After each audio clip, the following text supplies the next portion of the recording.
ബാങ്കോക്കിൽ വന്ന് ഇറങ്ങിയപ്പോൾ തന്നെ നല്ല വിശപ്പായിരുന്നു കേട്ടോ. അപ്പോൾ എന്തെങ്കിലും കഴിക്കണം എന്നുണ്ടായിരുന്നു. അങ്ങനെ നോക്കിയപ്പോഴത്തേക്കും എയർപോർട്ടിൽ തന്നെ 7-Eleven ഉണ്ട്. അങ്ങനെ അവിടെ കയറിയിട്ട് ഒരു ചീസി സോസേജ് സാൻഡ്വിച്ച് മേടിച്ചിട്ടുണ്ടായി. അത് മേടിച്ചത് ആ പേയ്മെൻ്റ് ഒക്കെ ചെയ്ത് ഞങ്ങൾ അവിടെ ഇരുന്ന് തന്നെ കഴിക്കുകയാണ് കേട്ടോ. അത്രയ്ക്ക് വിശപ്പുണ്ടായിരുന്നു. കാരണം എന്ന് വെച്ചാൽ തലേന്ന് എന്തോ ലൈറ്റായിട്ട് കഴിച്ചിട്ടേ ഉണ്ടായിരുന്നുള്ളൂ. അങ്ങനെ അവരവിടെ ഓവനിലൊക്കെ വെച്ച് ചൂടാക്കിയിട്ടാണ് കേട്ടോ തരുന്നത്. അങ്ങനെ ഞാനിങ്ങനെ വീഡിയോ എടുക്കുന്നുണ്ട്. അപ്പോൾ എൻ്റെയും കൂടെ വീഡിയോ എടുക്കുമെന്ന് പറഞ്ഞ് വന്നതാണ്.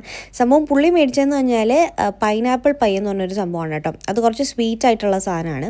ഞാൻ ഈ പറയുന്ന പോലെ ചീസി സോസേജ് ഒക്കെ വെച്ചിട്ടുള്ളൊരു സാധനം ചൂടുണ്ടെങ്കിലും ഞാൻ അതോടെ എടുത്ത് കഴിച്ചിട്ടുണ്ട് കേട്ടോ. നല്ല ടേസ്റ്റ് ഉണ്ടായിരുന്നു. ആ ഒരു ചീസിൻ്റെ ഫ്ലേവറും സോസേജൊക്കെ ഉള്ള അടിപൊളി ടേസ്റ്റ് ആയിരുന്നു കേട്ടോ.